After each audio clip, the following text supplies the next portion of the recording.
Olá, me chamo Gustavo Bringel e hoje estarei apresentando sobre a linguagem de programação Smalltalk. Bom, e para começar, falarei um pouquinho sobre a história por detrás da criação da linguagem, né? Bom, os três principais responsáveis pelo desenvolvimento da linguagem são considerados o Alan Kay, Dan Ingalls e Adele Goldberg. Sobre o Alan Kay, é bom a gente frisar alguns pontos. Ele tinha grande interesse no ramo educacional, né? Sempre desenvolvendo ferramentas e métodos para aprendizagem de programação e coisas afim. Sempre trabalhando com análise no desempenho que ele conseguia obter, né? Do aprendizado das crianças. Também tinha, como ele tinha graduação em matemática e biologia, isso foi muito importante para ele criar a sua tese, né, sobre sua tese analógica de algébrica biológica, né, que foi uma das ideias principais da tese dele para da parte da contribuição sobre a programação orientada a objetos. E falando um pouco mais a fundo, né, ele foi graduado em Matemática e Biologia Molecular pela Universidade do Colorado. E enquanto ele estudava na Universidade de Utah, ele trabalhou um período como guitarrista profissional de jazz, olha só. E um tempo depois, né, em 1966, ele foi apresentado a um programa de computador chamado Sketchpad e começou a programar em Simula por ele. E após ele ter esse contato com o Simula, e juntamente com os conhecimentos de biologia e matemática, né, ele formulou a analogia dele, algébrica biológica, né, que foi o conceito, né, que ele empregou na orientação ao objeto, né. E ele lançou o postulado de que o computador ideal deveria funcionar como um organismo vivo, isto é, cada célula comporta-se relacionando-se umas com as outras a fim de um objetivo, contudo, funcionando de uma forma autônoma. As células poderiam também reagrupar-se para resolver um problema ou desempenhar outras funções diversas. Bom, e em setembro de 1970, Alan entrou como consultor da Xerox na parte do departamento de pesquisa deles.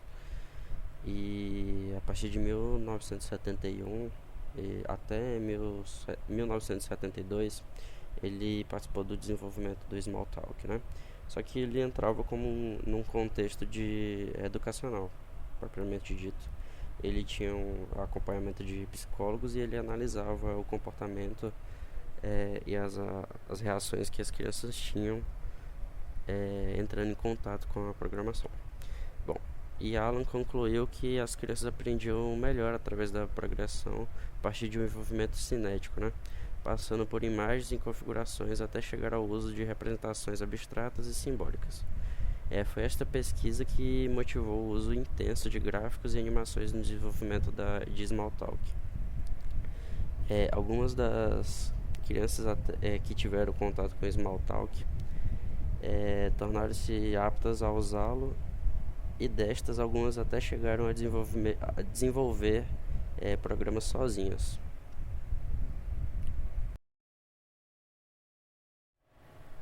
Sobre Daniel Ingalls, podemos frisar a importância dele na questão de desenvolvimento, principalmente porque ele projetou a Virtual Machine que o compilador em bytecode roda, né, para rodar a linguagem, assim como também ele foi o principal arquiteto e designer dos ambientes de desenvolvimento do Smalltalk. E a Adele Goldberg foi a responsável pela documentação, né, Ela participava da equipe diretamente no desenvolvimento, mas ela foi responsável pela documentação da linguagem. Então ela foi autora e coautora de alguns livros, o Smalltalk The Language and Its Implementation, com David Robson e o Edson Weasley, em 1983. Aí esse livro, como ele é o primeiro, ele ficou conhecido entre os programadores de Smalltalk como o livro azul.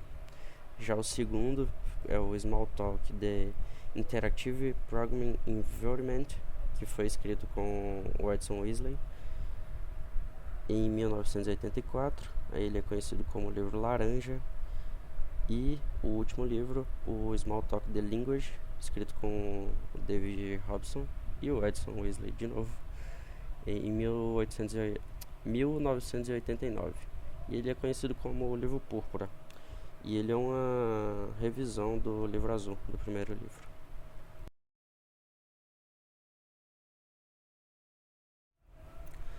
Quanto às características, as principais que eu tenho que citar são aqui ela é uma linguagem puramente de programação orientada a objeto, né? Porque ela trata tudo como se fosse objeto. Todas as partes do código são tratadas como objetos. Tanto as variáveis, as classes, os métodos e os blocos os próprios blocos do código são tratados como objetos. E não há tipos primitivos, ou seja, não há tipagem, não há as variáveis, elas não recebem tipos específicos e elas podem ser tratadas de diferentes maneiras durante o decorrer do código. E quanto à compilação em bytecode para uma virtual machine, isso traz uma portabilidade para diversas máquinas.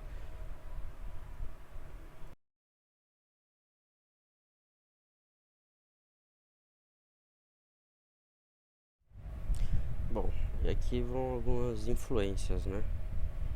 Bom, Smalltalk foi influenciado principalmente por Lisp e por Simula, né? Foram as principais linguagens que o próprio Alan já tinha havido entrar em contato e acabou trazendo, né, para o Smalltalk.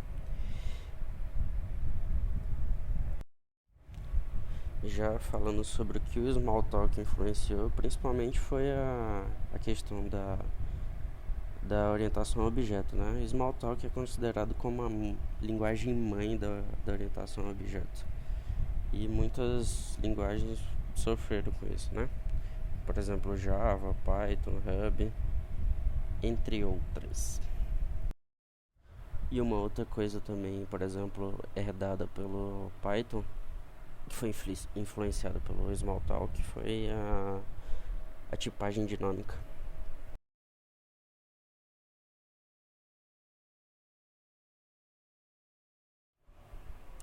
As ideias no geral são bem semelhantes umas com as outras, principalmente a Faro e Skunk são quase idênticas. E no geral difere das outras somente em questão de design e portabilidade para, por exemplo, outros sistemas operacionais. E é claro, cada uma usa um compilador diferente, né, para sua versão de Smalltalk 80. Temos então a Skunk, a Faro, Visual Works e por fim a Dolphin.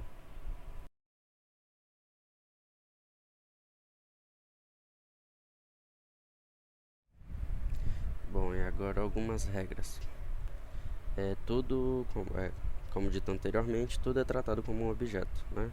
Os ifs, os whiles, os fors, não importa o que seja, vai ser tratado como um objeto. E todo objeto é uma instância de alguma classe. Por exemplo, se eu botasse lá uma variável com 18, ela estaria instanciando a classe small integer. Ou então se fosse, por exemplo, um conjunto de caracteres, né?